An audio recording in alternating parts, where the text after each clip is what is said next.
ওয়ালাউ তাকাওয়ালা আলাইনা বাযাল আকাবিল লা আখাযনা মিনহু বিল আমিন সুম্মা লাকাতানা মিনহুল ওয়াতিন। বিশ্ববাসী তোমরা শোনো, আমার নবী যদি পৃথিবীবাসীর কাছে আমার থেকে যদি কোনো কিছু বানায়া আমার নামে কোরআনের ভিতরে হাদিসের নামে যদি তোমাদের সামনে বয়ান করত, আমি আল্লাহ আমার নবীর ডান হাতকে চেপে ধরতাম, আর একটা পর্যায়ে আমি আল্লাহ এত রেগে যেতাম আমার নবীর কণ্ঠ নালীটাকেও আমি আল্লাহ দুখণ্ডিত করে দিতাম। মুসলমান ভাইয়ের আমার, এই জন্য শরীয়তের ব্যাপারে যখন কোনো কথা বলবেন কেবল কোরআন এবং হাদিস থেকে বলবেন, কারণ কোরআনের থেকে দামি কোনো জিনিস পৃথিবীর ভিতরে আল্লাহ মানুষের জন্য আর দ্বিতীয়ত দেয়নি। জোরে বলুন, কোরআন থেকে দামি কিছু আছে? পারা নাম্বার 27, সূরার নাম সূরার রহমান, আয়াত নাম্বার 1, 2, 3 এবং 4। এই আয়াতের ভিতর আল্লাহ বলছেন, আর রহমান আল্লামাল কুরআন খলাকাল ইনসানা আল্লামাহুল বায়ান। তিনি রহমান, তার সর্বশ্রেষ্ঠ দান, তিনি পৃথিবীবাসীকে শিখিয়েছেন কোরআন। জোরে বলুন, একটু ইমানের আওয়াজ দিয়ে বলা যাবে না? মুসলমানের ছেলেরা, তাম পৃথিবীর জমিনে আজ আল্লাহ পাক কোরআনুল কারীম নাযিল করে দিয়েছেন মুসলমানদের জন্য। হিন্দুস্তানে যে কোরআন, পাকিস্তানে সে কোরআন, আফগানিস্তানে সে কোরআন, রাশিয়ার বুকে সে কোরআন, জার্মানির বুকে সে কোরআন, ইংল্যান্ডের বুকে সে কোরআন। আল্লাহ পাক বলছে, বিশ্ববাসী তোমরা শোনো, তাম পৃথিবীবাসী যদি চেষ্টা করে আমার কোরআনকে যদি জ্বালিয়ে দেয়, আমার কোরআনকে যদি পুড়িয়ে দেয়, একদিনে তোমরা সমস্ত কোরআনকে যদি পুড়িয়ে দাও, পরের দিন সকালবেলা আবার হাফেজদের সিনার মাধ্যমে আমি আল্লাহ হাজারো কোরআন পৃথিবীতে আবার নতুন করে সংযোজন করব। ভারতের মাটিতে চেষ্টা হয়েছে ইতিপূর্বে, কোরআন ভারতবর্ষ থেকে মিটিয়ে দেওয়া হবে। হয়েছে না হয় নাই? বর্তমানে হচ্ছে না হয় না? আমেরিকার মাটিতে চেষ্টা হয়েছে, ইংল্যান্ডের মাটিতে চেষ্টা হয়েছে, রাশিয়ার বুকে চেষ্টা হয়েছে, জাপানের বুকে চেষ্টা হয়েছে, কোরআন পৃথিবীর জন্য থেকে শেষ করে দেওয়া হবে। কিন্তু মুসলমান শুনে রাখেন, পৃথিবীর ইতিহাসে সবচেয়ে যে দেশের মাটিতে বেশি কোরআন বিদ্বেষীরা কাজ করেছে, কোরআনের বিপক্ষে যারা কাজ করেছে, কোরআন মিটিয়ে দেওয়ার চেষ্টা যারা করেছে, সে দেশটার নাম হলো ভারতবর্ষ। দুঃখের সঙ্গে বলতে হয়, যে দেশের জন্য সবচেয়ে বেশি কোরআনওয়ালারা জীবন দিয়েছে, আজ সেই ভারতবর্ষের সরজমিনে বন্ধু একের পর এক কোরআনকে শেষ করার জন্য পায়তারা চক্রান্ত করা হয়। হয় না হয় না? হয় না হয় না? আল্লাহ বলছে, বিশ্ববাসী তোরা যত চক্রান্ত করবি, যত আমার কোরআনকে শেষ করে দেওয়ার চেষ্টা করবি, আমি আল্লাহ তত এই পৃথিবীর জমিনে আমি আল্লাহ সেখানে আমার কোরআনের অনুসারীর সংখ্যা বাড়িয়ে দেব। আজ তাম পৃথিবীর জমিনে আপনি যদি আদমশুমারি হিসেব করে দেখেন, 57টির মতন মুসলিম দেশ পৃথিবীতে আছে। কথা বললাম, 57টি মুসলিম দেশ এই পৃথিবীর ভিতরে আছে। সবচেয়ে বেশি মুসলমান বাস করে একচেটিয়া মুসলমান ইন্দোনেশিয়া, সংখ্যা কত? 12 থেকে 14 কোটি। বাংলাদেশে মুসলমান বাস করে 12.5 কোটি। ভাই আমার এমনি করে পৃথিবীর অন্যত্র পাকিস্তান 13 কোটি মুসলমান। পৃথিবীতে যত মুসলমান দেশ আছে 10 কোটি, 12 কোটি, 14 কোটি, এর উপরে মুসলমান নেই। কিন্তু আশ্চর্যজনক হলেও সত্য কথা, হিন্দুস্তান দাদাদের দেশ, এদেশের মাটি হিন্দুস্তান ভারতবর্ষ, এখানে মুসলমানদের সংখ্যা কত?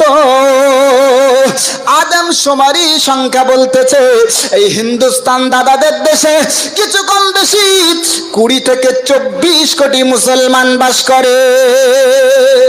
একটু ইমানের আওয়াজ দিয়ে বলবেন না? একটু জোর গলায় বলবেন না? আল্লাহ নবী বিশ্ব নবী তার সোনার জমানে নবীজি হযরত আলীকে ডেকে বলেছিল, আমার সাহাবী আলী, আমি রাসূলুল্লাহ আমার জন্মভূমি মক্কাকে যেমন ভালোবাসি, ওই মক্কার মতো একটা দেশ পৃথিবীতে আছে, আমি নবী আমার দেশের মতো বড় ভালোবাসি। আল্লাহর নবী সাহাবী আলী বলেছিল, ইয়া রাসূলুল্লাহ, হুজুর আপনার জন্মভূমির মতো আর কোন দেশকে আপনি ভালোবাসেন? হযরত আলী সেদিন বলেছিল, আল্লাহর নবী সেদিন বলেছিল, সাহাবী আলী, আমি রাসূলুল্লাহ যেমন আমার মক্কা জন্মভূমিকে যেমন ভালোবাসি, এই জন্মভূমি মক্কার পাশাপাশি পৃথিবীর জমিনে একটা দেশ আছে, প্রাচীন সারণদ্বীপ, যার নাম হলো হিন্দুস্তান, ভারতবর্ষ। আমি নবী ওই ভারতবর্ষকেই বড় ভালোবাসি। আরেকটি মারার আওয়াজ দিয়ে বলেন, আরেকটু জোরে গলায় বলেন। আল্লাহর নবী সাহাবী আলী সেদিন বলেছিল, ইয়া রাসূলুল্লাহ, ইয়া হাবিবাল্লাহ, হুজুর আপনি কি কখনো হিন্দুস্তানের সরজমিনে গিয়েছিলেন? আপনি কি আগামী দিনে কখনো হিন্দুস্তানের সরজমিনে যাবেন? আল্লাহর নবী সেদিন বলেছিল, আলী রে, শুনে রাখো বাবা আলী, আমি রাসূল পাক তোমাকে জানিয়ে দিলাম, আমি নবী কখনো হিন্দুস্তানের জমিনে যাব না। হিন্দুস্তানের জমিনে আমি নবী আমার জীবদ্দশাতে কখনো পা রাখবো না। তবে আলী শুনে রাখো, ওই হিন্দুস্তানের সরজমিনে আমার যদি কোনো গুনাহগার উম্মত-উম্মতিনী, আমি নবী আমার মহাব্বত কান্নেওয়ালা, আল্লাহর প্রেম আল্লাহর ভালোবাসা রাখনেওয়ালা, আমি নবী আমার সুন্নতের আমল ওরা যদি কোনো উম্মত-উম্মতিনী হিন্দুস্তানের সরজমিনে থাকে, মক্কায় আসা লাগবে না, কাবায় আসা লাগবে না। যাদের টাকা আছে তারা বারবার হজে যায়, এটা সৌভাগ্যের। হ্যাঁ না না? বড় লোক যারা হজে যায় সৌভাগ্যের, একবার ছাড়া দুবার যায় না? যায় না? জোরে বলেন। সেদিন একজন হাজী সাহেবের সঙ্গে কথা বলছিলাম, কথা বলতে বলতে এক পর্যায়ে জিজ্ঞেস করেছি, হাজী সাহেব আপনি তো আল্লাহর কাবায় গেছেন, তো একটি কি বলবেন, আপনি ইসলামের সমস্ত হুকুম আহকাম, সমস্ত ফরজিয়াত বিষয়ের জ্ঞান অর্জন করে আল্লাহর কাবায় গেছেন? তো বলছে, না আমি তো খুব বেশি জানি না, ব্যবসায়ী মানুষ, তবে গেছি আল্লাহর কাবায়। আমি বললাম যে আপনি গোসল ফরজ হলে কিভাবে পাক হতে হয়, ফরজ গোসলের নিয়ম আপনি জানেন? তো হাজী সাহেব বলতে বলতে বলছেন, আমি ওটা তো জানি না। 4 ছেলের বাপ, ছেলে মেয়ে কটা? বলছে 4টা, 50 ঊর্ধ্ব বয়স, আল্লাহর কাবায় গেছে, নাপাক অবস্থায়, পাক হতে জানে না। ও আল্লাহর কাবাকে কি নাপাক করে এসছে না পাক করে এসছে? হাজারে আসওয়াদ চুম্বন করেছে নাপাক অবস্থায়, সাফা মারওয়া সাই করেছে নাপাক অবস্থায়। এজন্য আগে আপনাকে শরীয়তের হুকুম আহকাম জানা লাগবে, তারপরে আল্লাহর কাবায় যেতে হবে, তার আগে না। টাকা থাকলেই চলে যাচ্ছেন, ভালো কথা, যান, অসুবিধা নেই, কিন্তু আপনি তো আগে শরীয়তের হুকুম আহকাম সম্পর্কে জ্ঞান অর্জন করবেন, তবে না যাবেন। ঠিক না বেটি? আরে ভাই, কিছু মানুষ হজে যায় খালি নিজের হাজি লকব নেওয়ার জন্য। বিশ্বাস হয়? আমাদের গ্রামে 2 জন হজে গেছে, 2 ভাই, খুব বড় লোক, পয়সাওয়ালা ভাই। তো হজে গেছে, বাড়ি এসছে, কেউ তাদের হাজি বলে না। ব্রাদার, ওর হাজি কিভাবে বলবো? সারা জীবন ও বেচারা লোকের মাল মেরে খেয়েছে, হালাল হারাম বাছে নাই, টাকা যেদিকে সেদিকে বিচার করেছে, ওই মোড়ল হজে গেছে বলে হাজি বলবো? তা 2 জন পরামর্শ করলো, বললো বাড়ি যাইছ, চায়ের দোকানে বসবো, আমি তোকে বলবো হাজি সাহেব এসো চা খাই, আর তুই বলবি হাজি সাহেব একটু ব্যস্ত আছি পরে আসবো। এরকম 2 জন একে অন্যের হাজি সাহেব বলা বলি করবো, তাহলে আমাদেরকে লোকে হাজি সাহেব অন্তত বলবে। নচেত এত টাকা দিয়ে মক্কা গেলাম আর আলহাজ তো লাগাচ্ছেও না, আর কেউ মুখে একবার হাজি সাহেবও বলে না। তো এই জন্য একটা ব্যবস্থা করতে হবে, বুঝলেন? নিজের ঢোল নিজে পেটায়, এই উদ্দেশ্যে যদি কেউ হজে যায় বা এই উদ্দেশ্যে যদি ইসলামের কোনো কাজ করে, শরীয়তের কোনো কাজ করে, ওর কোনো কাজ, কোনো হজ, কোনো কুরবানি, কোনো নফল ইবাদত আল্লাহর দরবারে বলেন কবুল হবে না। এই জন্য আপনারা যারা এখানে বসেছেন, হাদিসের মধ্যে এসছে, নিয়াতুল মুমিন খায়রুম মিন আমালিহি, মুমিনের ইন্টেনশন, মুমিনের নিয়ত, তার চিন্তা চেতনা তার আমলের চেয়ে উত্তম। সুবহানাল্লাহ বলেন। এই জন্য একজন ফার্সি কবি বলেছেন, हो रही है उमर मिसल बर्फ कम, चुपके रफ्ता रफ्ता दम बदाम। একজন ফার্সি কবি বলেছেন, আমাদের জীবনটা একটা বরফ পিণ্ড, এই রাখা হলো আবার এই মুহূর্তে শেষ হয়ে গেল, ঠিক না? আমরা সেদিনে মায়ের কোল থেকে জন্ম নিয়েছিলাম, ছোট্ট ছিলাম, দেখতে দেখতে শৈশবে আসলাম, অনেকে আবার মানে মধ্যবয়স্কে পৌঁছে গেছি, অনেকে আবার বৃদ্ধ হয়ে গেছে, অনেকে আবার কবরে চলে গেছে, গেছে না গেছে না গেছে। তাহলে আমাদের জীবনটা খুব ছোট্ট একটা সময়। এজন্য আপনারা যারা এখানে বসেছেন অন্তত নিয়ত করেন এটা, যে আল্লাহ যতক্ষণ থাকবো, যতক্ষণ বসবো, নিজের মন কানকে খুশি করার জন্য না, আল্লাহ তোমার দ্বীনের উদ্দেশ্যে খাঁটি কোরআনের মহাব্বতে আমরা কথা শুনবো। জোরে বলুন আল্লাহুম্মা আমিন। তো বলছিলাম, যাদের হজে টাকা থাকে, টাকা দেয় হজে, আল্লাহ তাদের বারবার নিয়ে যায়। কিন্তু যারা গরিব পয়সাওয়ালা না, হজে যেতে পারি নাই, তাদের কি হবে? হযরত মুআয বিন জাবাল বলে একজন সাহাবী ছিলেন, উনি একবার ইয়ামানের মুখ্যমন্ত্রী নিযুক্ত হলেন। উনি কাঁদছেন, ইয়া রাসূলুল্লাহ, আমি ইয়ামানের মুখ্যমন্ত্রীর পদ চাই না, হুজুর আপনি আপনার কদম মোবারক আমাকে রাখেন, হুজুর ওরকম মুখ্যমন্ত্রীর পদ আমার কাছে তুচ্ছ, আমার কাছে নগণ্য, তার চেয়ে আপনার কদম মোবারক পেলে আমার জীবন হবে ধন্য। ওগো নবী, আমি মুখ্যমন্ত্রী হতে চাই না, আপনার কদম মোবারকের কাছে আমাকে রাখেন। আল্লাহর রাসূল বললেন, না মুআয বিন জাবাল, তুমি যাও, ইয়ামানের মুখ্যমন্ত্রী তুমিই হবে। আর তুমি ঠিকই ধারণা করেছো, ইয়ামান থেকে যখন ফিরবে তখন আমি রাসূল, আমি আর পৃথিবীর জমিনে থাকবো না, তখন আমি নবী পৃথিবীর জমিন থেকে বিদায় নেব। আচ্ছা, সাহাবীর কান্না আরো বাড়বে না কমবে? জোরে বলেন। আজকে সময় চেয়ারের জন্য ভাই ভাইকে মার্ডার করে না করে না? মুসলমান মুসলমানের ঘর ভাঙে না ভাই? আর মুখ্যমন্ত্রীর তৎকালীন জামানার পদ, সাহাবীরা বলছেন, ওগো নবী আমার কাছে মুখ্যমন্ত্রীর পদ বড় নগণ্য, বড় ঘৃণিত, বড় তুচ্ছ, তার চেয়ে আপনার কদম মোবারকের ধুলি আমাদের কাছে বড় দামি। হুজুর মুখ্যমন্ত্রীর পদ চাই না, গদি চাই না, আপনার কদম মোবারকের কাছে আমাকে রাখেন। জোরে বলুন সুবহানাল্লাহ।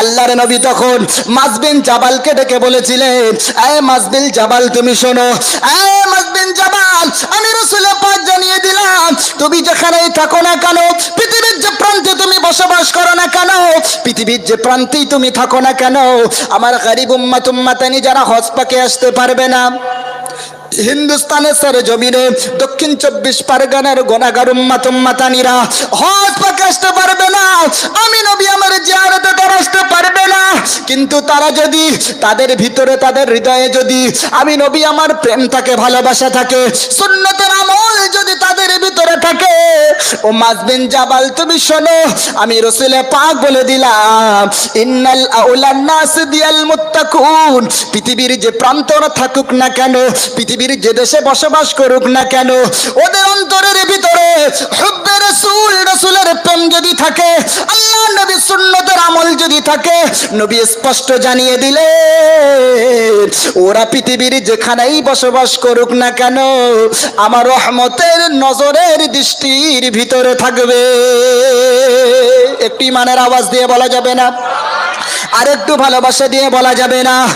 এই মুসলমানের ছেলেরা, আল্লাহ নবী বললেন, যারা হজ পাকে বারবার আসে, হজ পাকে যারা আল্লাহর খানায় কাবা জিয়ারত করবার জন্য আসে, ওরা সৌভাগ্যবান, ওরা বড় সৌভাগ্যবান, ওদের নসিব বড়, কপাল বড় ভালো, এজন্য আল্লাহর কাবায় যায়। কিন্তু পৃথিবীর জমিনে যারা কাবায় আসতে পারে না, অর্থ যাদের কম, অর্থের যারা অভাব, ওরা যেন মনে দুঃখ না করে, ওরা যেন ভাবনা না ভাবে, ওরা যেন ব্যথিত না হয়, চিন্তিত না হয়, আমি রাসূল পাক জানিয়ে দিলাম, গরিবদের জন্য, অসহায়দের জন্য, দুর্বলদের জন্য আল্লাহর কাবায় আসা লাগবে না, ওরা পৃথিবীর জমিনে যেখানেই থাকুক, সুন্নতের আমলওয়ালা যদি হয়, আমি নবী আমার প্রেম ভালোবাসা যদি হৃদয়ে লালন করে, সুন্নতের আমলওয়ালা যদি হয়, ওর 24টা ঘন্টা টোটাল জীবনটা আমি নবী আমার রহমতের নজর এবং করমের ভিতরে থাকবে।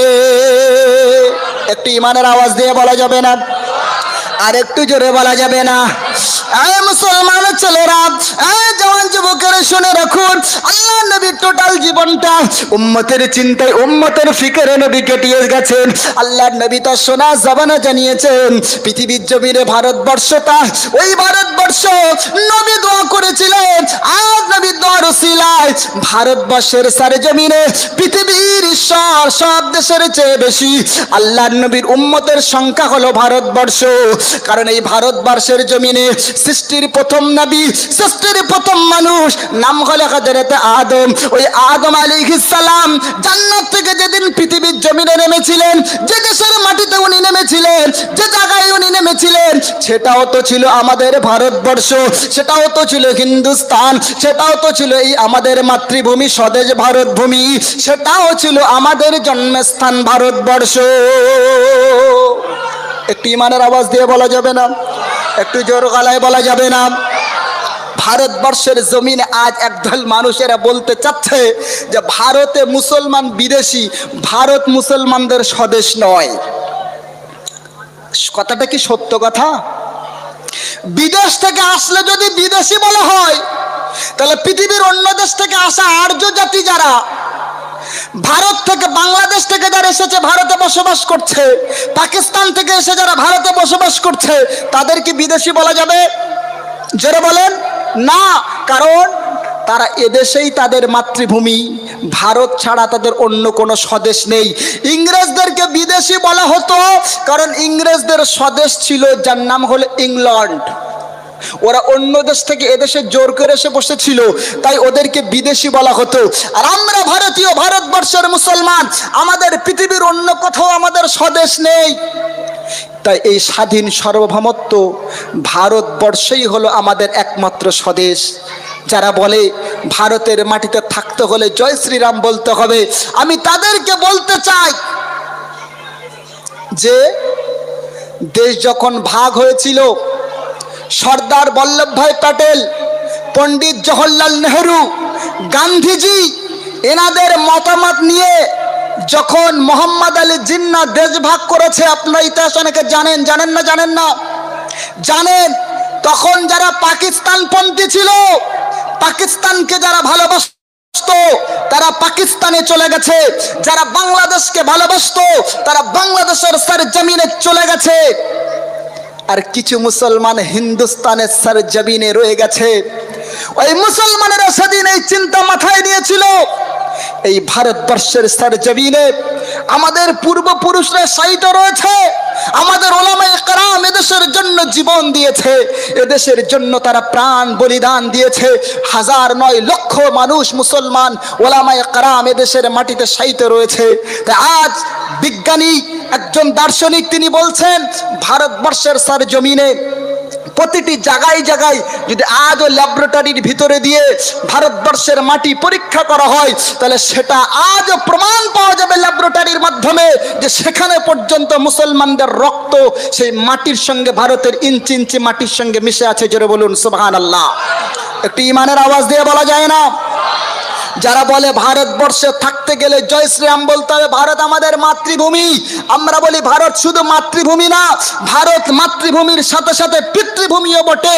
কারণ এদেশের মাটিতে সর্বপ্রথম যিনি এসেছিলেন তিনি মাতা না, তিনি ছিলেন পিতা। জোরে বলুন সুবহানাল্লাহ। আমরা বলেছি এতদিন ওরা মানিনি, বিশ্বাস করেনি, বলে ওলামারা ফাউ চেল্লাচ্ছে, বক্তারা ফাউ বলছে, কিন্তু বন্ধু কথাটা ফাউ না, ওনাদের বেদের মধ্যে এ কথার প্রমাণ আছে। পৃথিবীর জমিনে স্বর্গ বা প্যারাডাইস জান্নাত থেকে যে মানুষটি সর্বপ্রথম এই ধরতলে পা রেখেছিলেন, এই ভারত ভূমিতে পা রেখেছিলেন, তার নাম হলো আদম। সংস্কৃত ভাষায় অংসর্গদোপি হেরি নাম পদচ্যুত্তং আদম কল্লং বসুমতি হেরি নাম সর্বভূত আদম কলম নমস্তুতে করিরোষি আদম বসুমতি নমো। বেদের 922 পৃষ্ঠা, সেখানে বলা হয়েছে যে জান্নাত বা প্যারাডাইস থেকে যে মানুষটি সর্বপ্রথম ভারতের মাটিতে পা রেখেছে তার নাম হলো হযরতে আদম। জোরে বলুন। নাম্বার 2, তাহলে আমরা শুধু ভারত মাতার জয় বলবো না, ভারত পিতারও জয় বলবো যদি বলা লাগে। কথা শুনতে পাচ্ছেন না? পাচ্ছেন না? নাম্বার 2 নম্বরে বলছে মুসলমান মানে এরা অন্যের মন্দির ধ্বংসকারী। মুসলমানরা 750 বছর ভারত শাসন করেছে, করেছে না করে নাই? বলেন না ভাই। আজকে দিনে আজমির শরীফ দরগা, গতকালকের খবর শুনছিলাম, যেটা গোটা ভারতবর্ষে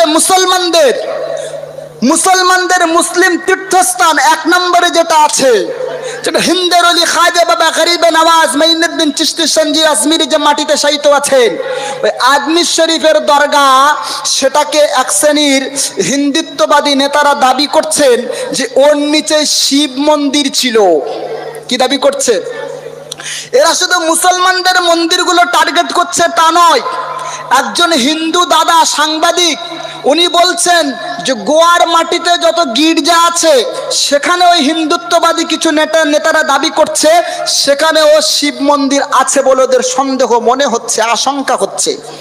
আপনারা জানেন আশঙ্কার ভিত্তিতে কিছুদিন আগে মালদা রাদিনার মসজিদ এদেশের কিছু মানুষ, কিছু হায়না তারা কেড়ে নিতে চেয়েছিল। তার আগে আপনারা জানেন সেই বাবরের আমলে মসজিদে বাবরি 1992 সাল 6 ডিসেম্বর, আপনারা জানেন না 6 ডিসেম্বর কিছু হায়না, কিছু অসভ্য, কিছু বর্বর, কিছু সাম্প্রদায়িক বিদ্বেষী বিষপাপ ছড়ানোওয়ালা মানুষ সেই মসজিদে বাবরিকে ধ্বংস করেছিল। আর ধ্বংসলীলা যখন চালানো হয়, ওই প্রথম সারিতে যে ব্যক্তি ছিল তাদের মধ্যে একজন হলো মোহাম্মদ তার নাম শ্রী বলরবীর সিং। ওই ব্যক্তি কিছুদিন আগে ইন্তেকাল করেছেন, কিন্তু উনি ওই প্রথম সারির একজন মন্দির যারা ভেঙেছে তাদের মধ্যে। পরবর্তী সময়ে উনি ইসলাম গ্রহণ করেছিলেন, যারা বলেন সুবহানাল্লাহ।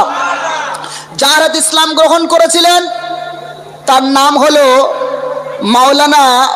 মাওলানা ওই যে উত্তরপ্রদেশে বাড়ি, নামটা মনে আসছে না, কি একজন নাম আছে মাওলানা সাহেব, যার হাতে কিছু কম বেশি এযাবৎকাল 5 লক্ষের অধিক মানুষ ইমানের কালেমা পড়ে মুসলমান হয়েছে। জোরে বলুন সুবহানাল্লাহ। কত লক্ষ বললাম? 5 লক্ষ। 5 লক্ষ।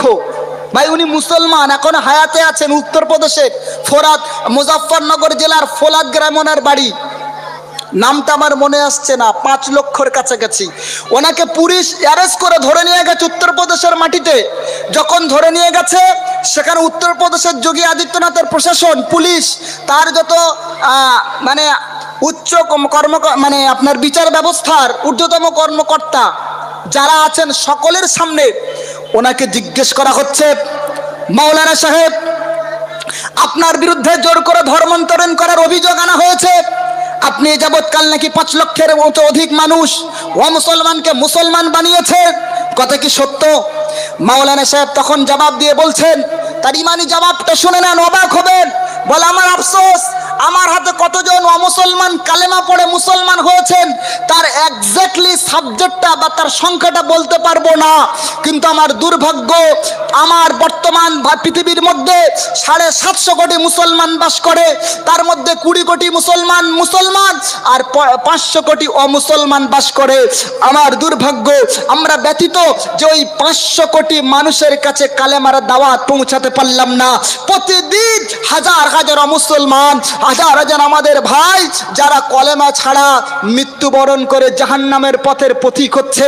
এর জন্য আমরা বড় ব্যথিত, এর জন্য বড় চিন্তিত, এর জন্য মর্মাহত, এর জন্য দুঃখিত যে আমি ওই 5 লক্ষ মানুষের কাছে কালেমার দাওয়াত দিতে পারলাম না। এটা আমাদের দুর্বলতা, কিন্তু ওদের তুলনায় অল্প কয়েকজন মানুষ আমার হাতে কলেমা পড়ে মুসলমান হয়েছে। যারা পড়েনি আর যারা পড়েছে এদেরকে দিয়ে যদি হিসাব করা হয় তাহলে পার্সেন্টের হিসাব আসবে 0। কি বললো? 5 লক্ষ মানুষ মুসলমান হয়েছে আর 5 কোটি মানুষ হয়নি, তো সংখ্যার দিকে বিচার করলে 0% আসবে। তো উনি বললেন যে আমাদের দুর্ভাগ্য, আমরা ব্যথিত যে ওই 5 লক্ষ মানুষের কাছে আমরা কালেমার দাওয়াত পৌঁছাতে পারলাম না। ওই 5 লক্ষ মানুষের মধ্যে একজন হলেন বলবীর সিং।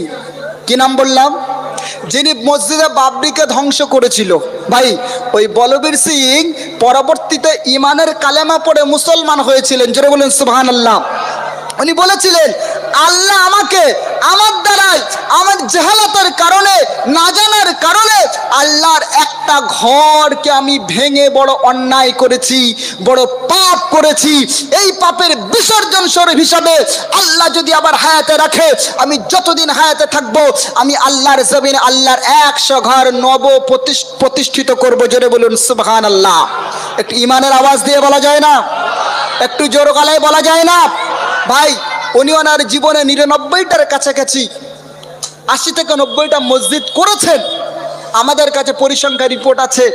কিন্তু তার আগে কোনো কারণে উনি ইন্তেকাল করেছেন, সেটা অস্পষ্ট, কোনো কারণে বলতে পারবো না, সন্দেহতার মধ্যে আমরা আছি।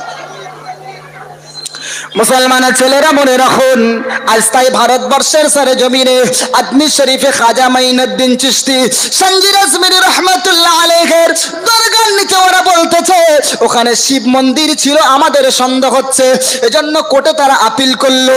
কোর্ট থেকে দরগা কর্তৃপক্ষের কাছে চিঠি করা হলো, নোটিশ করা হলো, মুসলমান আমাদের অমুসলমান ভাইরা এরা মনে করেন মুসলমান মানে পরধর্ম, মুসলমান মানে মন্দির ধ্বংসকারী, মুসলমান মানে অন্য ধর্মের উপাসনালয় ধ্বংসকারী। মুসলমানের ছেলেরা 750 বছর 1000 বছর হিন্দুস্তানের সারে জমিনে মুসলমানেরা দেশ পরিচালনা করেছে।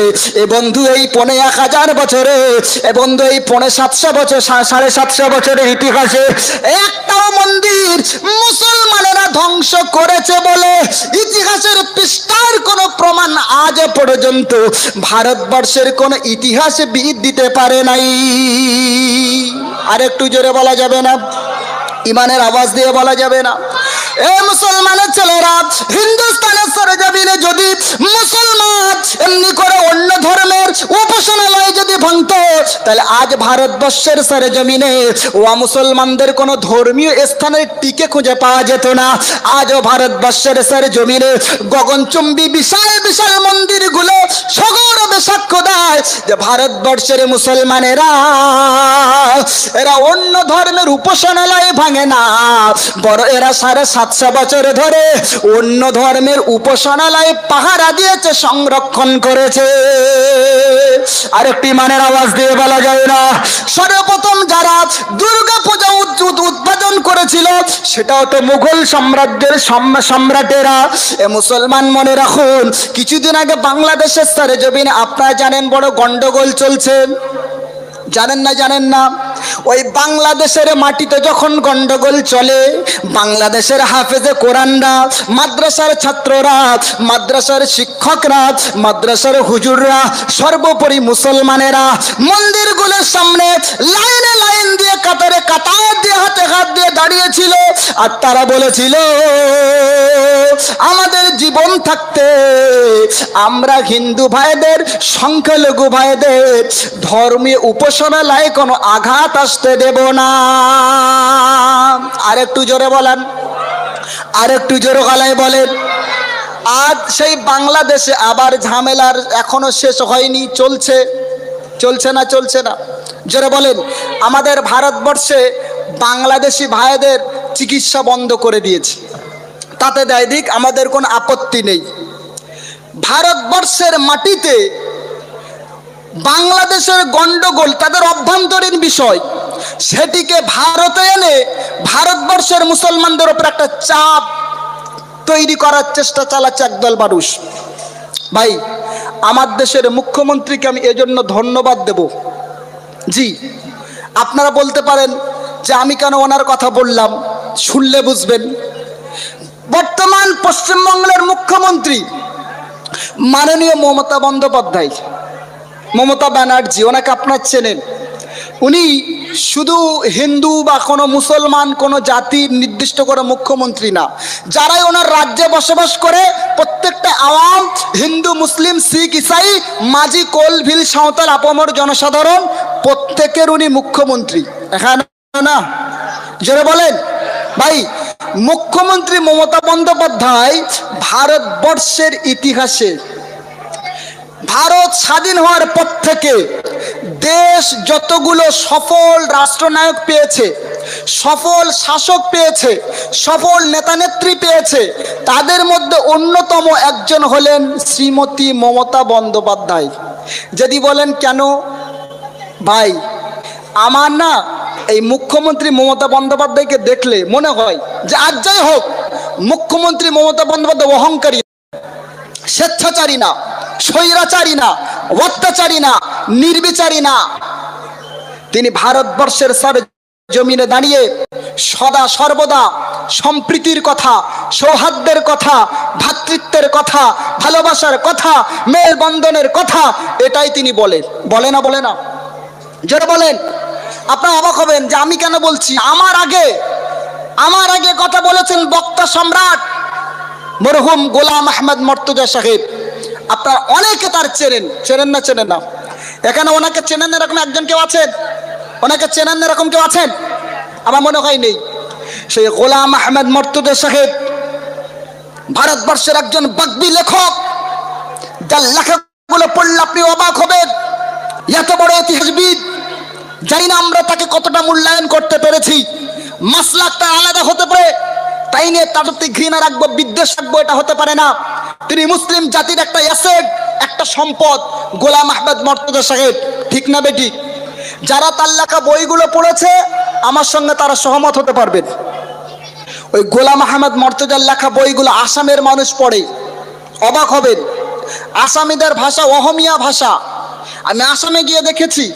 ত্রিপুরার মানুষ পড়ে, বাংলাদেশে মাহফিলে সেখানে মানুষ পড়ে। এত বড় একজন ইতিহাসবিদ, যত মিথ্যা ইতিহাস উনি ভেদ চুরমার করে একদম ওদের চোখে আঙুল দিয়ে সত্য ইতিহাসকে তিনি পুনর্জীবিত করে ভারতবর্ষের মাটিতে অসংখ্য কিতাব রচনা করেছেন। যারা বলেন সুবহানাল্লাহ। আল্লাহ তার কবরকে নূর দিয়ে ভরে দিক, বলে আল্লাহুম্মা আমিন। তাকে জান্নাতের উচ্চ মাকাম দান করে, বলে আল্লাহুম্মা আমিন। ওই মর্তুজা সাহেব ওনার বক্তব্যে তিনি বলেছিলেন যে হিন্দু মুসলমানকে সমান চোখে দেখা এটা খুব কঠিন একটা জিনিস, যেটা বর্তমান আমাদের রাজ্যের সরকার মমতা বন্দ্যোপাধ্যায় উনি কিছুটা হলেও সেটা করে দেখাচ্ছেন। ভারতবর্ষের ইস্যু, বাংলাদেশের ইস্যু নিয়ে পশ্চিমবাংলার মুখ্যমন্ত্রীকে জিজ্ঞাসা করা হচ্ছে আপনার বক্তব্য কি? উনি বলছেন, বলে আমার বক্তব্য যাই হোক, যারা দোষী তাদের শাস্তি চাই, আর নিরীহ অন্যায় করে মানুষ যে ধর্মের হোক সে অত্যাচারিত হোক, এটা আমরা চাই না। চাই? যারা বলেন চাই। উনি এটা বলতে চাই আমরা চাই না। তবে বাংলাদেশে কোনো মানুষ মরছে বলে তার রেশ নিয়ে ভারতের কোনো মানুষের উপরে চাপ সৃষ্টি করবে, এটারও আমরা বিপক্ষে, এটা আমরা অ্যাকসেপ্ট করি না। ভাই, এই মমতা ব্যানার্জি যে কথাটা বলেছেন ঠিক বলেছে না ভুল বলেছে? জোরে বলেন। যেখানে আমার দেশের প্রধানমন্ত্রী, যিনি মুসলমানদের ড্রেস নিয়ে কথা বলে, ড্রেস, পার্লামেন্টের ভিতরে যখন সিএনআরসি করা হয়েছিল আর বলা হয়েছিল ভারতবর্ষের সরজমিনে সমস্ত ধর্মের বর্ণের মানুষকে আপনার দেওয়া হবে, নাগরিকত্ব দেওয়া হবে, কেবল মুসলমানদের দেওয়া হবে না। এজন্য সিএ করা, এজন্য এনআরসি করা আপনারা শুনেছিলেন। পার্লামেন্টের মধ্যে যখন চন্দ্রশেখর আজাদ, হিম আর্মির যিনি প্রধান, উনি এই বিলের বিরোধিতা করেছিলেন, তখন আমার দেশের প্রধানমন্ত্রী উনি বলেছিলেন যে যারা প্রোটেস্ট করছে, যারা সিএ এনপিআর এর বিরোধিতা করছে, ওদের ড্রেস দেখলে বোঝা যায় ওরা কোন জাতের। আচ্ছা বলেন, একজন প্রধানমন্ত্রীর দপ্তরে থাকা মানুষ, ভারতবর্ষের সর্বোচ্চ ক্ষমতাধীন চেয়ারে যিনি অধিষ্ঠিত, সেই ব্যক্তি একটা জাতির ড্রেস নিয়ে কথা বলা, এটা আমাদের জন্য, ভারতবাসীর জন্য লজ্জার নয়? এখানে না বলে উনি কি শুধু কোনো একটা নির্দিষ্ট জাতির প্রধানমন্ত্রী না, সকলের প্রধানমন্ত্রী। যখন কেউ মুখ্যমন্ত্রী হয় সবার মুখ্যমন্ত্রী হয়, যখন কেউ প্রধানমন্ত্রী হয় প্রত্যেকের সবার প্রধানমন্ত্রী হয়। পাশাপাশি উনি বাংলাদেশ এখন খুব দুঃখিত, বড় চিন্তিত। যখন ফিলিস্তিনের সরজমিনে মুসলমানরা যখন হত্যা হচ্ছে, মুসলমানদেরকে যখন মারা হচ্ছে, তখন আমার দেশের প্রধানমন্ত্রী উনি সাংবাদিক করে মিটিং করে উনি বলে দিচ্ছেন যে আমরা ইসরায়েলের পক্ষে আছি। কোথায় আছে? মরছে ফিলিস্তিনিরা, আর উনি পক্ষে আছে ইসরায়েলের। তো এদেশের কিছু ভদ্র সভ্য জ্ঞানী মানুষ, হিন্দু ভাইয়েরা, তারা এসে বলছেন আমরা ফিলিস্তিনের পক্ষে, ফিলিস্তিনির কোনো নিরীহ মানুষ অবিচারে অন্যায়ভাবে মরবে এটা আমরা চাই না। তো তখন একদল গদি মিডিয়া, জানেন গদি মিডিয়া কাকে বলে? পাঁচাটা মিডিয়া মিথ্যা খবর প্রচার করে, তিলকে তাল বানায়। আপনারা অনেকে জানেন গদি মিডিয়া কাকে বলে। গিয়ে প্রশ্ন করছে, আচ্ছা আমার দেশের প্রধানমন্ত্রী উনি ইসরায়েলের পক্ষে আর ফিলিস্তিনের বিপক্ষে, তা তোমরা ইসরায়েলের পক্ষ নিচ্ছ না কেন? তো সেই ভাইরা তখন জবাব দিচ্ছে যে ভারতবর্ষের প্রধানমন্ত্রী বউ ছেড়ে দেছে, তো আমরা কি টোটাল ভারতবর্ষ সব বউ ছেড়ে দেবো? উত্তরটা কি খারাপ দিয়েছে না ভুল ঠিক দিয়েছে?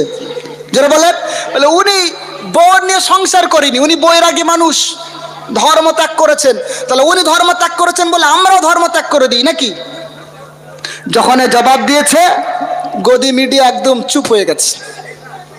আজকের পৃথিবীতে ভারতবর্ষের ইতিহাসে এই ভারতবর্ষের সরজমিনে মুসলমানদের উপরে যত না অপবাদ, যত না কণ্ঠাসা, যত না অবিচার করা হচ্ছে পৃথিবীর অন্যত্র কোথাও হয় না। 3 নম্বরে যখন আমাদের সামনে প্রশ্ন করা হলো, একজন হিন্দুর একজন অমুসলমান দাদা যখন স্কুলের বইয়ে যখন এই লেখা পেয়ে যায়, সাহিত্যের পাতায় যখন এই লেখাটা পেয়ে যায়, পৃথিবীর জমিনে মুসলমান জাতি মানে হলো এক হাতে কোরআন আর অপর হাতে তলোয়ার রাখনেওয়ালা। একদল মানুষের দাবি যে ভারতবর্ষে মুসলমান বৃদ্ধি পেয়েছে, এর কারণ হলো যে মুঘল সাম্রাজ্য এসেছে, ওরা এক হাতে তলোয়ার নিয়েছে আর এক হাতে মানুষের হাতে কোরআন দেখিয়েছে, কোরআন গ্রহণ কর না তো খ্যাচ করে কেটে দেবো, এটা শেখাচ্ছে। আচ্ছা বলেন, 750 বছর মুসলমান শাসন করেছে ভারতবর্ষ।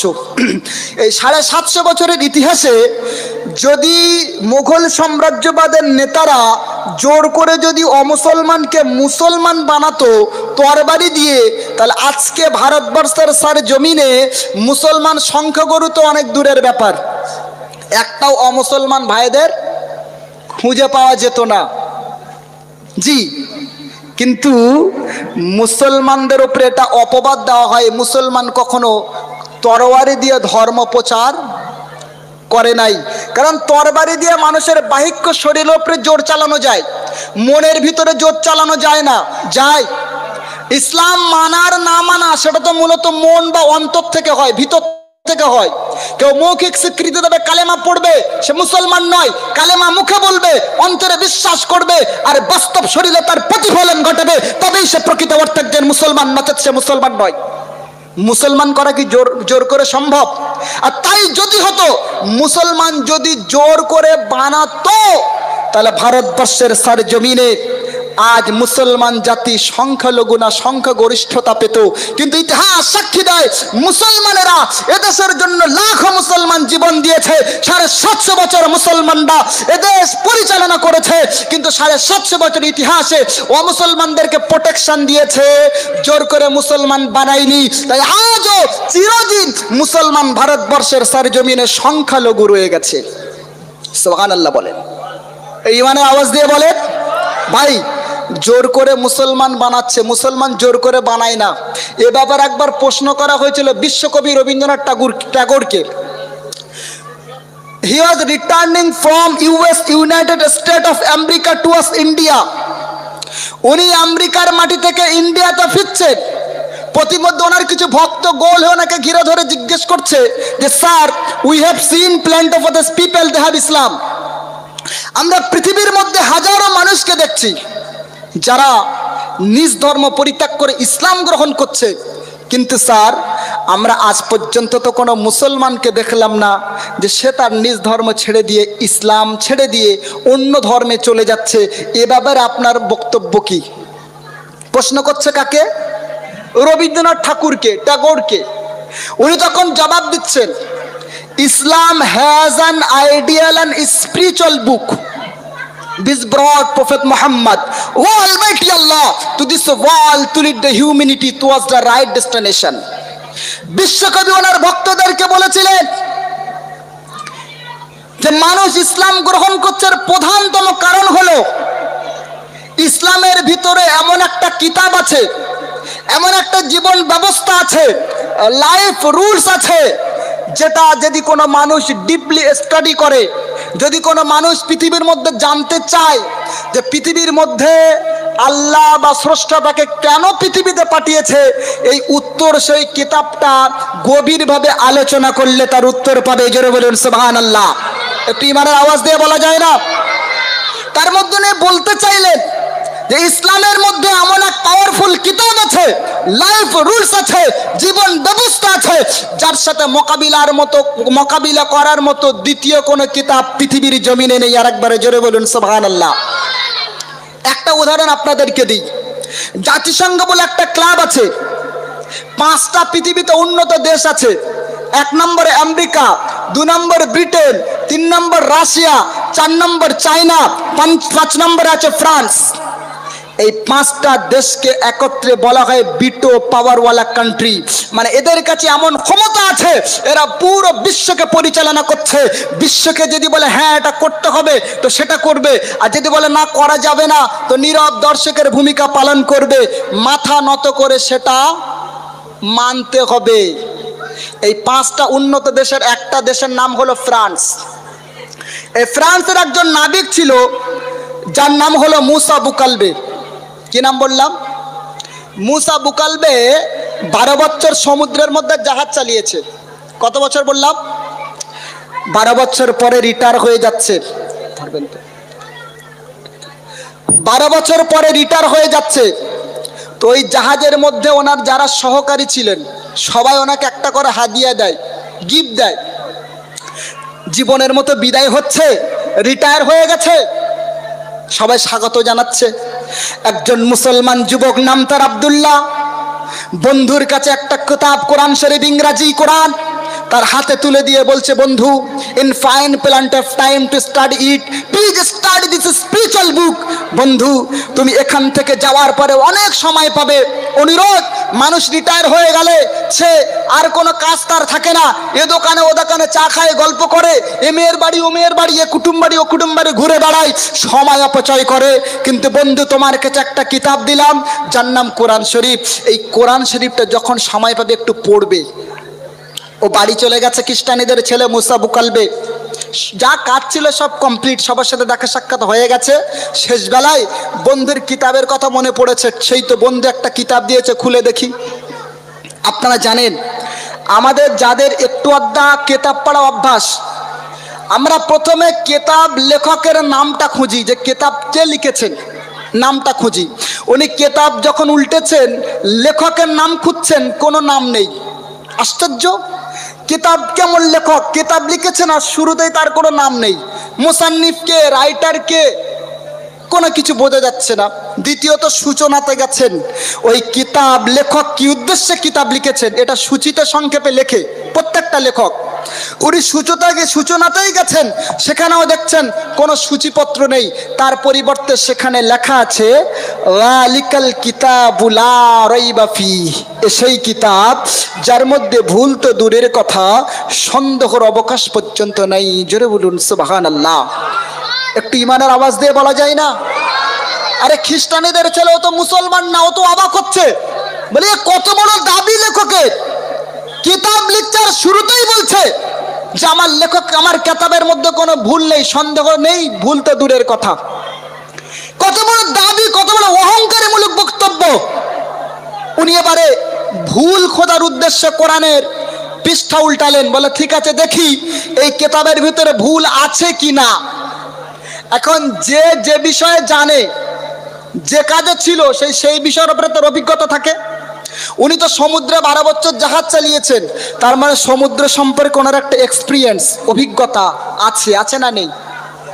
উনি চিন্তা করলেন, আচ্ছা এই কোরআনের ভিতরে দেখি সমুদ্র সম্পর্কে কোনো তথ্য আছে কিনা। উনি কোরআনের ভুল খোঁজার জন্য, সমুদ্র সম্পর্কে কিছু আছে কিনা দেখবার জন্য উনি যে জায়গায় উল্টেছেন সে জায়গায় পাচ্ছেন যুলুমাতুম বাদুহা ফাওকা বাজ হাত্তা ইযা আখরাজা ইয়াদাহু লাম আকাদ ইয়ারাহা ওয়া মান লাম ইয়াজআলিল্লাহু লাহু নূর ফামা লাহু মিন নূর। খ্রিস্টানীদের ছেলে মুসা বুকালবে কোরআনের ভুল ধরার জন্য পৃষ্ঠা উল্টাচ্ছেন, সেখানেই উনি দেখতে পেলেন কোরআনের আয়াতে বলা হলো যার ভিতরে খৌফ ইলাহি নেই, যার ভিতরে আল্লাহর ভয় নেই, যার ভিতরে ঈমান নেই, ওর ভিতরটা অমনেই অন্ধকারে থাকে, অমনেই কুৎসিত থাকে, অমনেই কালো থাকে। যেমন অমাবস্যার ঘনঘনে অন্ধকারের রাতে তার নিচে যখন আকাশ মেঘাচ্ছন্ন থাকে, তার নিচে যখন পানি প্রচন্ড পরিমাণে স্রোত চলতে থাকে, এই এই তিনটা পরিস্থিতির মধ্যে দাঁড়িয়ে আল্লাহ যদি কোনো বান্দা সমুদ্রের মধ্যখানে নিজের হাতকে দেখার চেষ্টা করে, নিজের হাতকে দেখতে পায় না, নিজের হাতকে দেখতে পারে না, সেটা নিজের শরীরকে অন্ধকারে কুচ্ছিত কালো দেখে, কালো দেখে। মুসলমানের ছেলেরা মনে রাখুন, খ্রিস্টানীদের ছেলে তখন অবাক হয়ে গেল তথ্য পেয়ে। ও তো বললো আমি তো সমুদ্রের ভিতরে যেতে, আমি তো সমুদ্রের মধ্যখানে 12 বছরে কাটিয়েছি। এই লেখক যে তথ্য দেয় 100% শিওর সত্য তথ্য দেয়, আমার মনে হয় নিশ্চিত করে লেখক মনে হয় সমুদ্র পরিভ্রমণ করেছে। খ্রিস্টানীদের ছেলের মাথায় একটা বেচাকানি চলে এলো, সে রাতে তার আর ঘুম হলো না। সকালবেলা তার বন্ধুকে ফোন করে বলতেছে, বন্ধু আই এম মিস্টার মুসা বুকালবে, তোমার বাড়িতে এখনই যাচ্ছি, যেখানে আছো তুমি তাড়াতাড়ি বাড়িতে এসো। Please just now I am at home, please come on, you have important things to say. বন্ধু তুমি যে কিতাবটা আমাকে দিয়েছো, এই কিতাব সম্পর্কে কিছু জানতে চাই, তুমি যেখানেই থাকো তড়িঘড়ি বাড়িতে এসো। মুসলমানদের ছেলে তো সুযোগে ছিল, কিতাবটা দিয়েছে, ও তাড়াতাড়ি করে বাড়ি চলে এসছে, একদম রেডি হয়ে বাড়িতে বসে আছেন। এ সকালবেলা গেছেন, দরজা নক করলে দরজা খুলে দিল, সামনাসামনি দুটো চেয়ার দিল। এক চেয়ারে খ্রিস্টানীদের ছেলে মুসা বুকালবে, অপর চেয়ারে মুসলমানদের ছেলে আব্দুল্লাহ। বলছে বন্ধু চাটা পরে হবে, সুবহানাল্লাহ বলেন, ঈমানের আওয়াজ দিয়ে বলে, বলে বন্ধু চাটা পরে হবে, আগে তুমি বলো যে কিতাবটা আমার দিয়েছো, এই কিতাবের লেখকটাকে। বলে আরে সব কিতাবের লেখক হয় নাকি? বলছে হ্যাঁ, কিতাব যখন আছে লেখক থাকবে না? লেখক ছাড়া কিতাব হয় নাকি? নিশ্চিত করে লেখক আছে। বলছে তার পরের প্রশ্ন বলো। বলছে তার পরের প্রশ্ন হলো, এই লেখকের এত বড় দাবি, এত বড় বক্তব্য, যিনি কিতাব লিখেছেন আর বলছেন আমার কিতাবে কোনো ভুল নেই। নাম্বার 3, এই কিতাব লেখক কি সমুদ্র পরিভ্রমণ করেছে? 3টে প্রশ্ন করলো। মুসলমানের ছেলেরা মনে রাখুন, 1 নম্বর প্রশ্ন করেছে বন্ধু এই কিতাবের লেখককে। খ্রিস্টানীদের ছেলে মুসা বুকালবেকে তখন মুসলমানের ছেলে আব্দুল্লাহ জবাব দিয়ে দিল, এ বন্ধু মুসা বুকালবে তুমি শোনো, এই কিতাব যিনি লিখেছেন, এই কিতাবের যিনি মুসান্নিফ, এই কিতাবের যিনি রাইটার, এই কিতাবের যিনি লেখক, তিনি এই পৃথিবীর কোনো ব্যক্তিত্ব নন, এই পৃথিবীর কোনো মানুষ নয়। এ বন্ধু তুমি শোনো, এই কিতাব যিনি বানিয়েছেন তিনি হলেন পৃথিবী বানানেওয়ালা, আসমান এবং জমিন বানানেওয়ালা, যিনি আমাকে এবং তোমাকে বানানেওয়ালা, যিনি টোটাল কায়নাতের মালিক, our almighty Allah who had created all of us। বন্ধু এই কিতাব তো তিনি বানিয়েছেন, তিনি পাঠিয়েছেন, যিনি তামাম সৃষ্টি জগৎ পৃথিবী বানিয়েছে।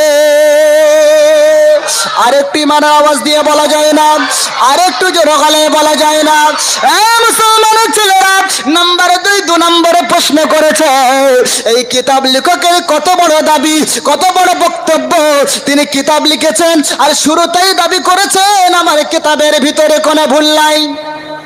মুসলমানদের ছেলে তখন জবাব দিল, আরে বন্ধু তুমি শোনো, পৃথিবীর ভিতরে অহংকার করা একমাত্র আল্লাহর জন্য সাজে, পৃথিবীর ভিতরে অহংকার করা একমাত্র আল্লাহর জন্য চলে, মানুষ হিসেবে কখনো অহংকার করা চলে না।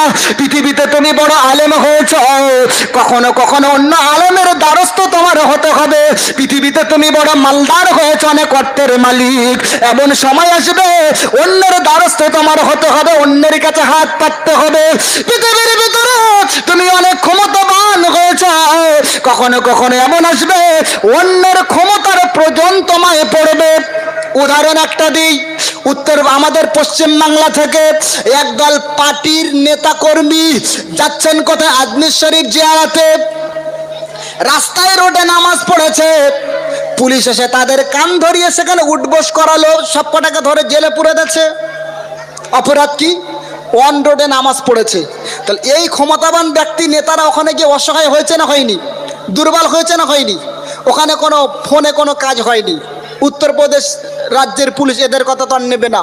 তা বলতে চাচ্ছে এটা যে পৃথিবীতে যত যে দরজার মানুষ হোক না কেন, কখনো কখনো কারো না কারোর কাছে দ্বারস্থ হতে হয়। কিন্তু আমার আল্লাহ হলে অমুখাপেক্ষী, লাম ইয়ালিদ ওয়া লাম ইউলাদ, তাকে কেউ জন্ম দেয়নি, তিনি কারো থেকে জন্ম নেননি। ওয়া লাম ইয়াকুল লাহু কুফুয়ান আহাদ, আল্লাহর সমকক্ষ পৃথিবীর ভিতরে কেউ নাই। এই বন্ধু, অহংকার করে আল্লাহর জন্য সাজে, পৃথিবীর কোন মানুষের জন্য অহংকার করে সাজে না। এই হাদিসের মধ্যে এসেছে, আল কিবরিয়াউ রিদাই, অহংকার হলো আল্লাহর চাদর। এই পৃথিবীবাসী, বিশ্ববাসী, তোমরা কোশ্চিন কালে কখনো অহংকারী হও না। খ্রিস্টানীদের ছেলে মুসা জুকালবেকে মুসলমানদের ছেলে আব্দুল্লাহ জবাব দিল, তাই তার জন্য সাজে, তিনি একমাত্র আল্লাহ। অহংকার করা ওই স্রষ্টা আল্লাহর জন্য সাজে। আরেকটু জোরে বলুন, আরেকটু জোরে বলুন। 3 নম্বরে বলছে বন্ধু, এই লেখক কি সমুদ্র পরিভ্রমণ করেছে? কোনদিন কি সমুদ্রে ঘুরতে গেছে? সমুদ্র সম্পর্কে যেটা বলছে সত্য বলছে? জোরে বলুন।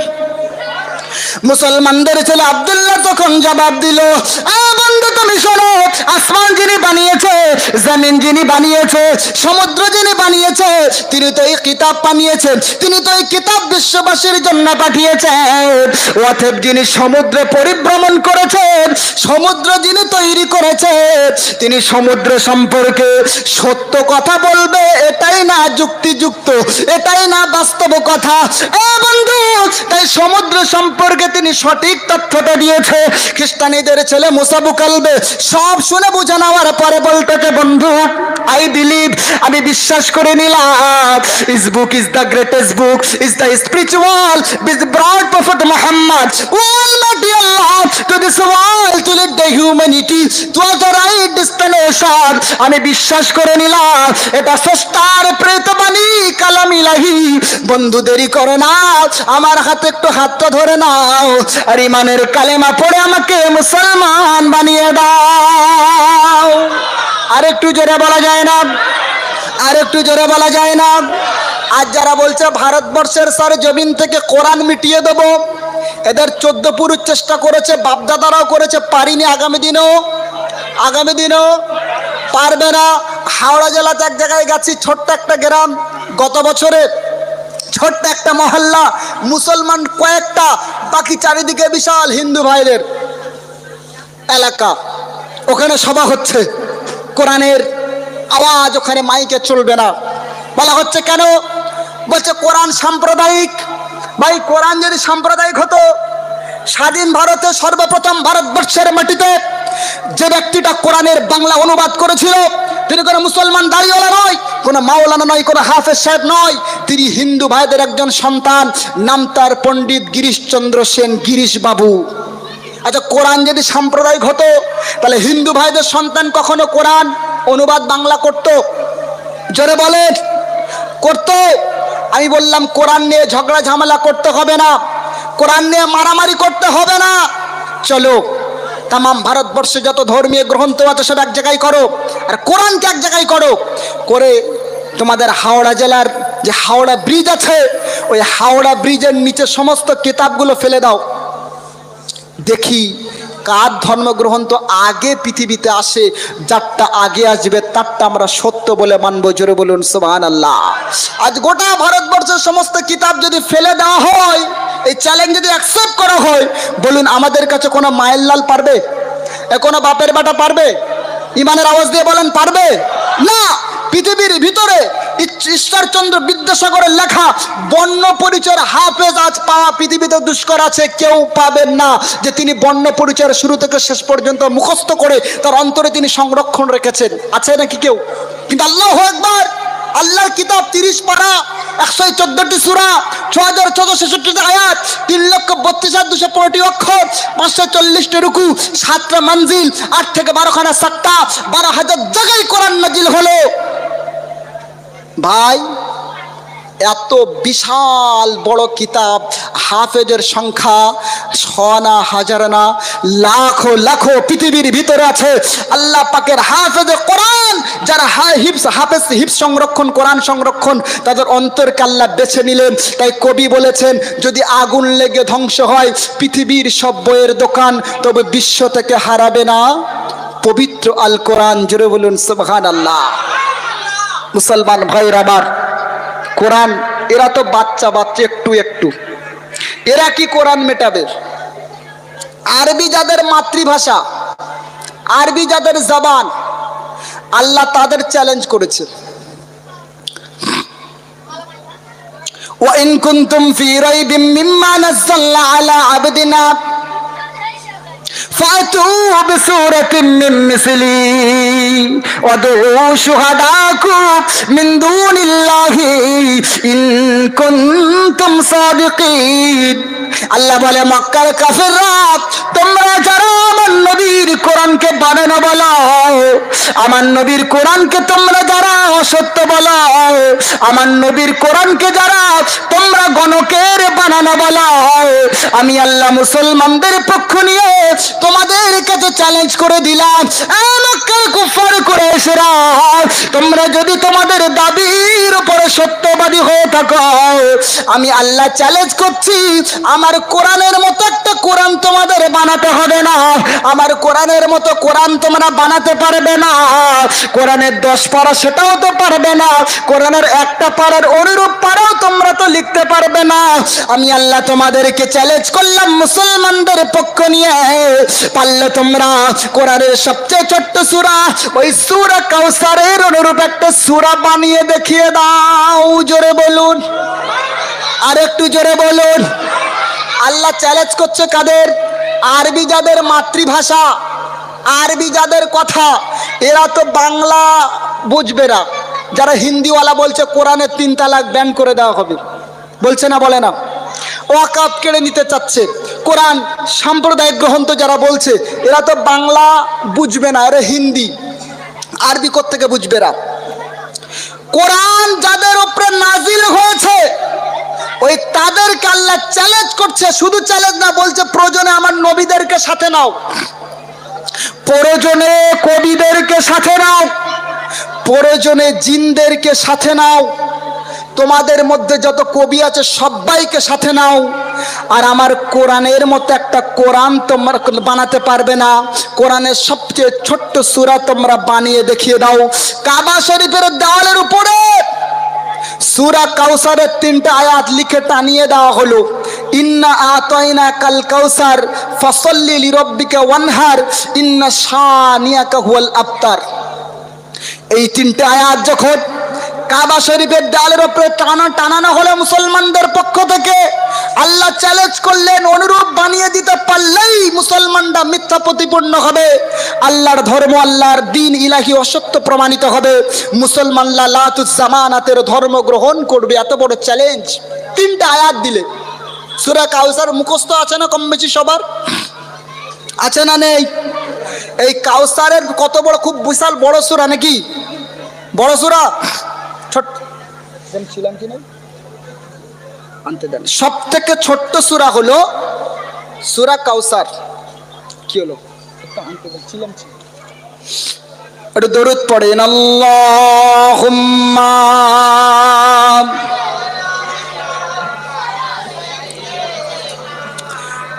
সমাধান চাও যদি জীবনে মরণে, ফিরে যাও খুঁজে নাও চোখ রাখো কোরআনে। জোরে বলেন, সমাধান চাও যদি জীবনে মরণে, ফিরে যাও খুঁজে নাও চোখ রাখো কোরআনে, তবেই পাবে সুখ শান্তির ঠিকানা, যদি মেনে নাও তুমি মনে প্রাণে। সমাধান, সমাধান চাও যদি জীবনে মরণে, ফিরে যাও খুঁজে নাও চোখ রাখো কোরআনে। এই যে চির অম্লান চির মুক্তির ডাক, এ যে মহাবাণী খোদারি কালামে পাক, এ তো চির অম্লান চির মুক্তির ডাক, এ যে মহাবাণী খোদারি কালামে পাক। এই দুনিয়া সেই দুনিয়া, শান্তি পাবি তুমি দোজাহানে। সমাধান, সমাধান চাও যদি জীবনে মরণে, ফিরে যাও খুঁজে নাও চোখ রাখো কোরআনে আল্লাহুম্মা সাল্লি আলা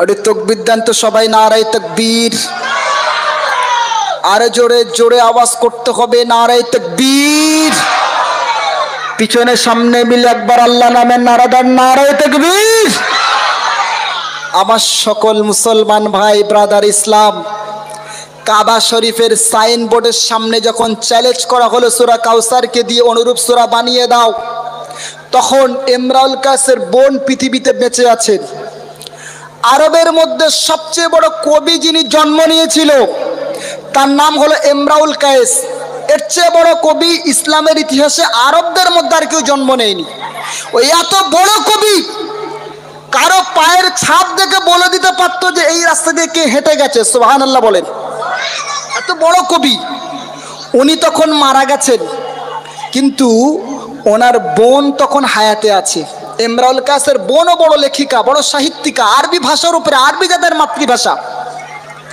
চ্যালেঞ্জ করা হয়েছে কোরআনের মাত্র 3টি আয়াতের অনুরূপ আয়াত বানিয়ে দেবে তাকে নিয়ে যাওয়া হলো কাবা শরীফের দেওয়ালের কাছে নিয়ে যাওয়া হলো মুসলমানের ছেলেরা মনে রাখুন আবু জেহেল ইমরাউল কায়েসের বোনকে ডেকে বলে ওরে ইমরাউল কায়েসের বোন তুমি তো অনেক বড় লেখিকা অনেক বড় সাহিত্যিকা মুসলমানদেরকে আমরা কোনোভাবে হারাতে পারি না আল্লাহর নবী মুহাম্মদ সাল্লাল্লাহু আলাইহি ওয়াসাল্লামকে কোনোভাবেই আমরা বিজয় করতে পারি না তার কাছে যখন আমরা যাই আমরা সবাই তার চেহারা দেখে পাগল হয়ে যাই ও তো এমন এক ব্যক্তি যার নবুয়তের সাক্ষী গাছের পাতাগুলো পর্যন্ত দেয় জোরে বলুন নবী মুহাম্মদ রাসূলুল্লাহ এমন এক ব্যক্তি যার সামনে মক্কা মদিনার কাকরগুলো আমার নবীর নবুয়তের সাক্ষ্য প্রদান করে আর একবারে জোরে বলুন বিশ্ব নবী এমন এক ব্যক্তি মুহাম্মদুর রাসূলুল্লাহ আরে ওনাকে যাকে দিয়ে মারতে পাঠাই আল্লাহর নবীকে শেষ করতে পাঠাই নবীর কাছে যে যায় নবীর চেহারা দেখে নবীর ব্যবহার দেখে ও ব্যক্তি পাগল হয় আর নবীর হাতে হাত দিয়ে আমার নবীর ব্যবহার দেখে মুগ্ধ হয়ে ইমানের কালেমা পড়ে মুসলমান হয়ে যায় মুসলমানের ছেলেরা আমি একটা ঘটনা বলে এই ঘটনাটা আপনাদেরকে জুড়ে দেব একজন ইহুদি নবীর বাড়িতে গেছেন মেহমান হিসেবে বিশাল এক দানব আকৃতির মেহমান তার দানব আকৃতির চেহারা দেখে কোনো সাহাবী তাকে মেহমান হিসেবে বাড়ি নিয়ে যায় না আল্লাহর নবী ওই দানবী আকারের বিশাল দানবী আকারের মেহমানটা বাড়ি নিয়ে গেলেন খাবার দিলেন আম্মা আয়েশা বাড়ির ভিতর থেকে রুটি পাঠালেন রাসূলুল্লাহ ওই দানব আকৃতির মেহমানের জন্য রুটি নিয়ে আসলেন রুটি না আনতে আনতে সে দেখছে তরকারি শেষ কথা শুনছেন রুটি আনা তরকারি শেষ তরকারি আনতে আনতে বাবু রুটি শেষ আল্লাহর নবীর বাড়িতে গেছেন সে এমনি করে বেঈমানি করতে বদমাশি করতে গেছে 3-4 জনের খাবার একলা খেয়ে ফেলেছে নবীর বাড়িতে কোনো খাবার নাই ভোরের বেলা ওই যে দানব আকৃতির মেহমান আল্লাহর নবীর বিছানায় শায়িত হয়ে গেছে শুয়ে পড়েছে বিছানে বালিশে পায়খানা করে ইহুদি পালিয়ে যাচ্ছে ভোরের বেলা নবী মসজিদে নববীতে আজান হলো আল্লাহর নবী নামাজ পড়ে ঘরে ফিরে এসে মেহমানকে ডাকতে গেলেন দেখলেন মেহমান নাই সেখানে পেশাব পায়খানায় ভরা রাসূলুল্লাহ রাগান্বিত হলেন না মনে মনে ব্যথিত হলেন রাত্রিবেলা আমি হয়তো এখানে ছিলাম না মেহমানের পায়খানা পেশাব লেগেছি তার প্রয়োজনে আমি তাকে সাহায্য করতে পারি নাই তাই বেটা মনে হয় বড় কষ্ট পেয়ে বিছানা বালিশে পায়খানা করেছে এটা নবীর ভাবনা আমাদের ভাবনা হলে কি করতাম তাকে মারতাম না আমরা ধরে এই জোরে বলে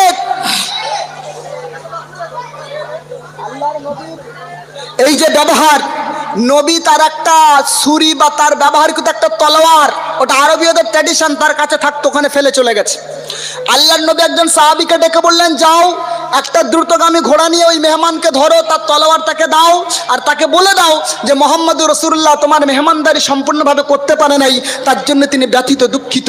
আল্লাহ রসুলের সাহাবী যখন তাকে এই কথা গিয়ে বললেন, ও ব্যক্তি অবাক হলো, আরে আমি তার বাড়িতে বদমাশি করার জন্য, তাকে বিরক্ত করার জন্য গেলাম, তার ঘরে খেলাম, তিনজনের খাবার আমরা খেলাম, তিনি অভুক্ত থাকলেন, তার ঘরে পেশাব পায়খানা করে বিছানায় পালিয়ে গেলাম তার ভয়ে। আর সেই মুহাম্মদুর রাসূলুল্লাহ ক্ষমা প্রার্থী হচ্ছেন যে আপনার মেহমানদারি পূর্ণরূপে করতে পারে নাই, এর জন্য ব্যথিত, এর জন্য দুঃখিত।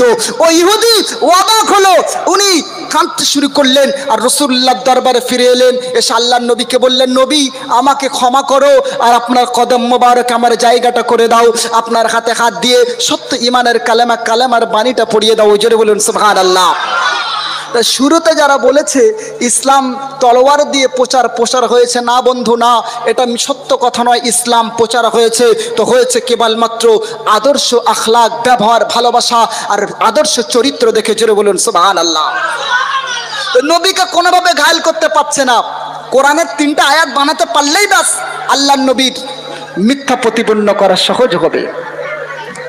ইমরাউল কায়েসের বোন এবারে চলে গেছে, কাবার দেওয়ালের কাছে গেছে, অনেকক্ষণ ধরে কাবার দেওয়ালের দিকে তাকিয়ে তাকিয়ে সূরা কাউসারের 3টা আয়াত তিনি বারবার দেখছেন। আরবদের ইতিহাসে সবচেয়ে বড় সাহিত্যিকের বোন, সবচেয়ে বড় কবি, সবচেয়ে বড় সাহিত্যিকা, নবী কোরআনের 3টা আয়াতের অনুরূপ কোরআন বানাবে, উনি কোরআনের আয়াতের দিকে তাকিয়ে কি লিখবে মাথায় আসে না, মাথা বড় গোলমাল হয়। এত বড় কবি কত কবিতা রচনা করেছে তার হিসাবে জানা নাই, কিন্তু কোরআনের 3টে আয়াতের অনুরূপ নকল বানাতে পারছে না। বন্ধু অবাক হয় আর নিচে লিখে দেয় আল্লাহ, লা ইয়াসউ লিহাদিম মিনাল বাশার। ওই আল্লাহ নামের কসম করে বলি, এই লেখা পৃথিবীর কোনো মানুষের হতে পারে না। আরেকটি মানে আওয়াজ দিয়ে বলা যায় না, আর একটু ভালোবাসা দিয়ে বলা যায় না। এ মুসলমান শুনে রাখেন, এতে গেল আল্লাহর রসুলের যুগ। আব্বাসী খেলাফতে আরেকজন বড় লেখক, তার নাম ছিল আব্দুল্লাহ আল মুকাফফা। এত বড় এক লেখক, তার লেখা একটা কিতাবের নাম হলো কালিলা ও দিমনা। কি বললাম? আব্বাসী যুগের সবচেয়ে বড় লেখকের নাম কি বলে? আব্দুল্লাহ আল মুকাফফা। ওটা মুসলমান না, একজন অগ্নি উপাসক, আগুনের পূজা করেন। তো ওনাকে একদিন বাদশাহ ডেকেছেন, ডেকে বলছো, আব্দুল্লাহ আল মুকাফফা তুমি তো অনেক বড় কবি, অনেক বড় কিতাব লিখেছো, অনেক বড় বড় সাহিত্যের কিতাব রচনা করেছো, তোমার লেখা কিতাব ইউনিভার্সিটিতে পড়ানো হয়, বিশ্ববিদ্যালয়ে পড়ানো হয়, কই তুমি মুসলমানদের ধর্মগ্রন্থ কোরআনের মতো অনুরূপ একটা কিতাব বানাতে পারো না? উনি কোনো কিছু চিন্তা না করে একবারে বলে পড়লেন, হ্যাঁ আমি মুসলমানদের কোরআনুল কারীমের মতো একটা কিতাব বানাতে পারবো। ভাই বলল, রাজা বাদশাহ জাহাপানা আমাকে 2 বিলিয়ন ছাত্র দিন, তাদেরকে যেন বলতে না হয়, আমি মুখ থেকে ইশারা করব, আমার ইশারা শুনে যেন লিখে ফেলে। আর আমার জন্য নিরিবিলি একটা ঘর দেন, যে ঘরের ভিতরে কেবল আমি থাকবো আর ওই 2জন সহযোগীকারী থাকবে। রাজকীয়ভাবে তাকে 2 বিলিয়ন ছাত্র দেওয়া হলো, একটা নিরিবিলি ঘর দেওয়া হলো। ওই ঘরের ভিতরে আব্বাসী যুগের সবচেয়ে বড় লেখক 6 মাস ধরে 6 মাস কোরআনের অনুরূপ একটা কিতাব বানালো। মুসলমান অবাক হবে, কোরআনের অনুরূপ কিতাব বানিয়ে 6 মাস পরে ওই ঘর থেকে বাইরে বার হয়েছে, রাজার রাজদরবারে যাবে। রাজকীয়ভাবে ঘোষণা দেওয়া হলো, আজ আব্বাসী যুগের সবচেয়ে বড় লেখক আব্দুল্লাহ আল মুকাফফা যে কৃতিত্ব অর্জন করছে, যে কৃতিত্ব অর্জন করেছে, তার জন্য তাকে এমন পুরস্কার দেওয়া হবে, সারা জীবন তাকে আর অন্য কোনো কাজকর্ম করতে হবে না। ওই পুরস্কার নিয়ে ওর বংশ পরম্পরা বসে বসে চলে যাবে। এত পাহাড় ফুলের মালা, টাকা, মোহর পুরস্কারে পুরস্কৃত তাকে করা হবে। মুসলমান মনে রাখেন, আব্দুল্লাহ আল মুকাফফা যখন এই ঘর থেকে বার হচ্ছে নির্দিষ্ট টাইমে কোরআনের অনুরূপ কিতাব বানিয়ে, মানুষ সব আব্দুল্লাহ আল মুকাফফার দিকে তাকিয়ে অবাক হয়ে গেছে যে আব্দুল্লাহ আল মুকাফফার চেহারা উস্কো খুস্কো মলিন আর চোখগুলো নীলামার্কা হয়ে গেছে। চোখগুলো লাল লাল, নখ আর মাথার চুলগুলো বড় বড়, জামাটা জীর্ণ শীর্ণ ময়লা হয়ে গেছে। লোকে দেখে মনে করছে আব্দুল্লাহ মুকাফফা যেন একটা জীবন্ত লাশ, একটা পাগলের আকৃতি সুরাত ধারণ করেছে। মানুষ সারিবদ্ধ হয়ে রাস্তার দুপাশে দাঁড়িয়ে তার মুখের দিকে তাকিয়ে রয়েছে। আর আব্দুল্লাহ মুকাফফা, মানে আপনার আব্বাসী যুগের সবচেয়ে বড় লেখক, কোরআনের অনুরূপ কিতাবকে সঙ্গে নিয়ে দুইজন সঙ্গীকে নিয়ে রাজার রাজদরবারে যাচ্ছে।